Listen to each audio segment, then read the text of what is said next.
y'all, this is Nichel Anderson, aka Nichel MOLIAE. I just released another song that will be in my official first album. And the journey there, I wanted to kind of talk about it. I didn't get a chance to really, it was to be released later this month with the rest of my songs on the 22nd. And here or there, it got released sooner. So not to kind of get into that part of the journey, that'll be another day. But nonetheless, I'm thankful that it's out. Now I want to talk about this. That's why I'm dropping this extra bonus, because I didn't get a chance to kind of really introduce the song. It is a cover song, so I wanted to make sure all that need to be done on the back end. It's a lot of work when you're doing music. It's almost like real estate. Okay, the property of it, things you have to do to get in place paper-wise. So I was waiting on that and doing different things leading up to it.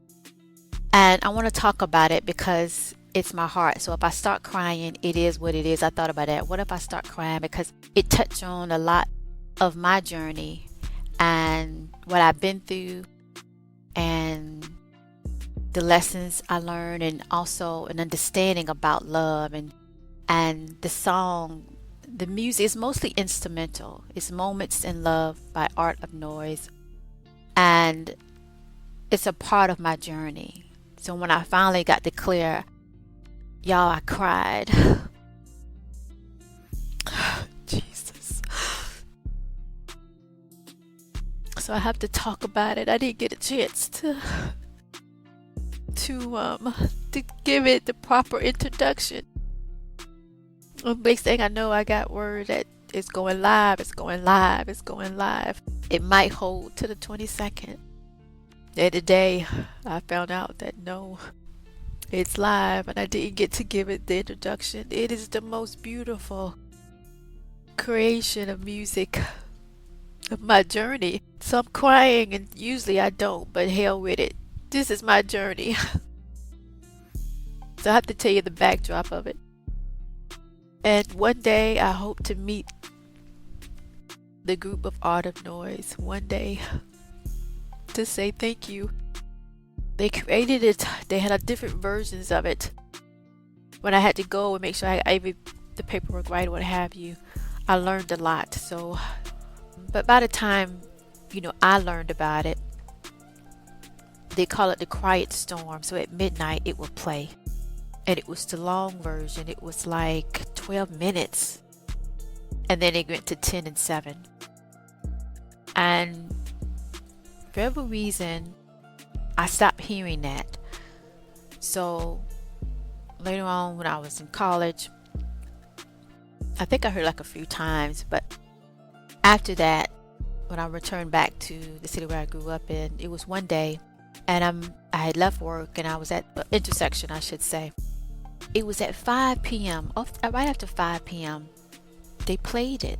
And I think they called it the afternoon quiet song, whatever. It was weird that they started doing that. And for every reason, that song played exactly at the time. I believe it was 5 p.m. So it was a work day. It's a busy after, when you get off work, what have you, and you're in traffic. And the song started playing right when I was at the intersection at the light. And I thought that was odd. Usually I remember listening to it, growing up at midnight. Okay. And then it started playing all types of, R&B songs. Anyway, the light turned green. This is in my book. And I pressed down to move forward. And when I was crossing the other side of this intersection, I swear to God, I entered like a portal. And I started seeing images, but it was through, like I was seeing it, living it, not actually like seeing like you're seeing like a movie or some type of frame of art or anything like that. I was in it. By the time I got to the other side, first I was like, whoa, what was that? And I remember still listening to it until it ended. And then something told me in my spirit to write it down, and that's what I did. So my book, Mitzrayim, A Memory of a Past Life in Ancient Egypt, talks about that.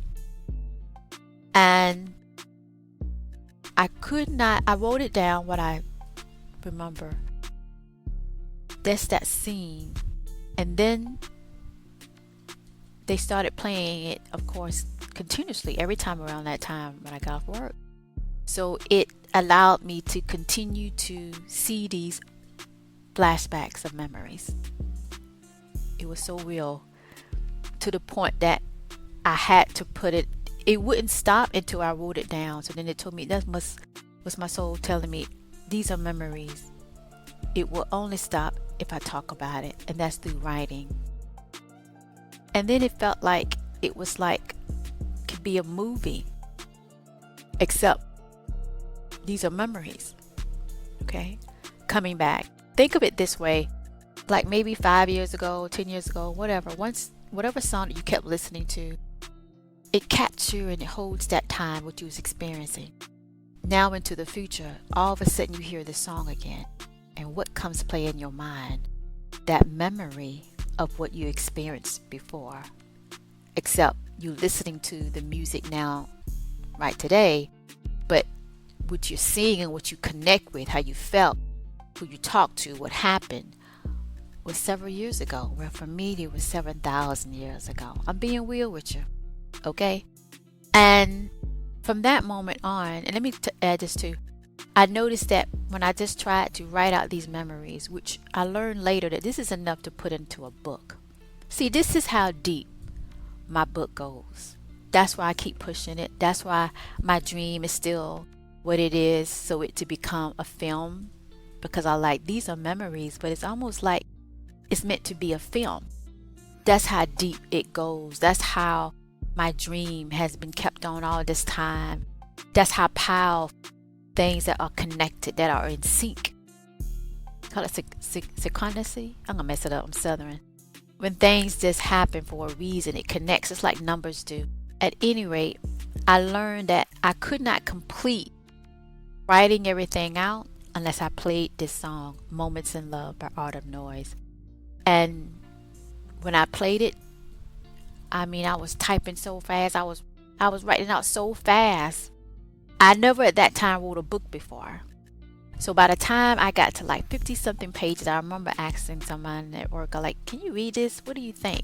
They couldn't put it down. They said, where's the rest of it? No, seriously, they say, where's the rest of it? Don't play. And I'm thinking, let me let somebody else read it. Like, because you're thinking, like, this got to be gibberish. I mean, because I had no planning, no outline, no nothing. And they keep telling me, where's the rest of the manuscript? So I'm like, okay. That's my confirmation to keep going. I don't understand it. I understand it later. So I will play this song and the memories will come through. Then, just like, I can't explain it, they started syncing in order. So when I went back and read it, everything was in order. It was just the scenes that I wrote about, I was actually there in the sense of reliving it or experiencing it again. That's why I was so detailed, because it was so vivid, just like a movie. And I connected with that with the song. And ever since then, it was sometimes during the year I will only listen to that song, Moments in Love, because I'm a very spiritual person. So the vibration of it has to be a certain way, or I'm just not in collaboration. And that, I can say, is at the top of the list, if not number one music that I will listen to. And it has everything in it. It has the journey of not knowing where you're going, but you trust the unseen. That's the beginning of it. I know the different parts of it so well, because I swear to God, I listened to it about 1,000,000 times, because it's a part of my journey. It's a part of the love, the part of it when you find your true love, your soulmate, and y'all talking it out and y'all agree to it. It just fits like a puzzle that's getting towards the middle and towards the end, where the excitement that we're going to do this, we agreed, we're going to have this experience, we're soulmates, we love one another, we're going to run it, and we did it.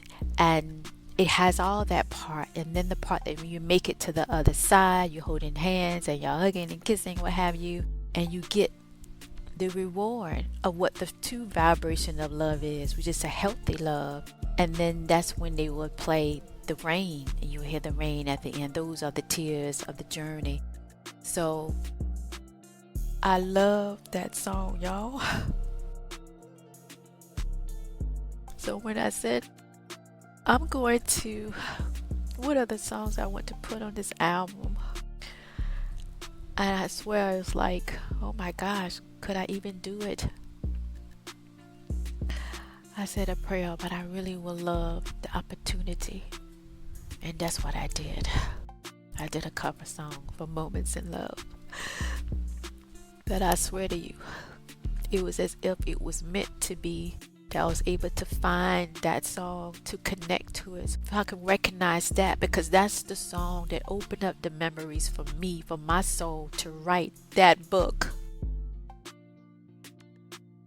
That's the song, y'all. It has everything in it. It has my journey, the struggle, the pain, the aspiration, seeking, looking for your soulmate, and finding it. That's the middle of it, getting to the end when you found it. That's the one. And it's a good connection. Healthy. Love the moments. So fast forward in Atlanta, looking to do the film of it. A mentor that I thought it was, yada yada yada, to go playwright for now. But I always saw my book as a movie. That's how powerful it was. When you open up those memories of the soul. That's what Moments in Love is. I don't know what was the beginning of it, but God bless them when they created it. I'm going to go more deep into it, but I had to do something today to introduce it, to add on what I was about to say. The lady at the 14th, it was the 14th Playhouse, my first play of my book. I had to condense it to a small cast, but I got like over 50 characters in that book. She said, what you going to name the play? And I said, I don't know. And I thought like, well, if I go back, what's the whole message? If I can narrow it down. And then I remembered what really opened up that doorway, that portal. It was that song, y'all. And I'm like, how I'm going to condense it to what the play is going to be, which is a small reflection. And that's how I got Moments of Love in ancient Egypt. MOLIAE. MOLIAE. So what I'm saying today is, when I got to the point to do the cover, what you hear is from my heart.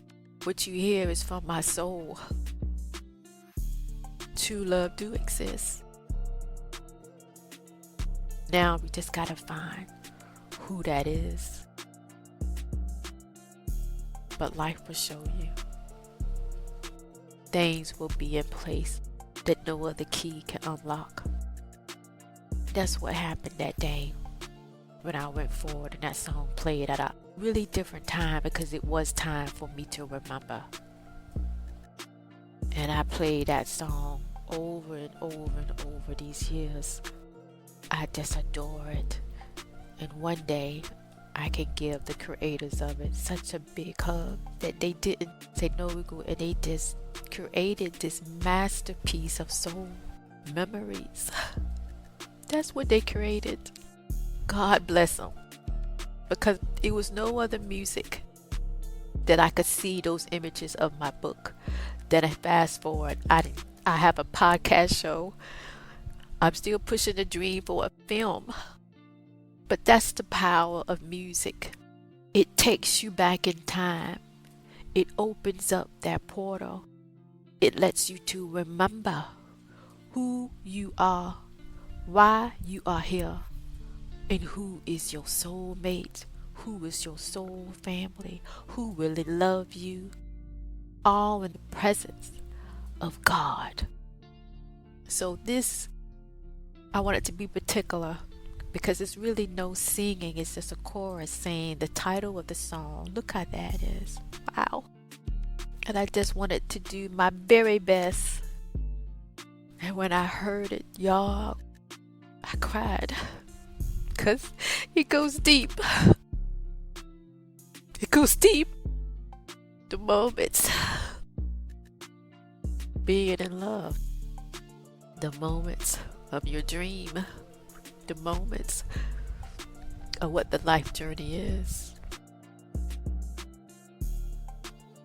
Love. Gotta be up to what the vibration of what it really is, which is God presence. So the cover, oh my God, it says so many symbols. I'm going to do another broadcast about this to go more deep into all of my songs, but I had to do this. The cover was on my YouTube channel, and when I had to decide what I'm going to design the cover for, I said, that's it. Two of them with the candlelight. That's God in the middle. That's the connection. You can go all the way back to Genesis.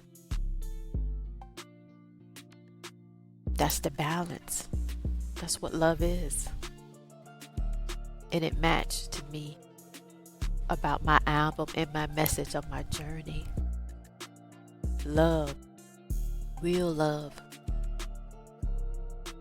vibrates for the best of each other in the presence of God. Hallelujah. Love y'all. Talk to y'all in the next one.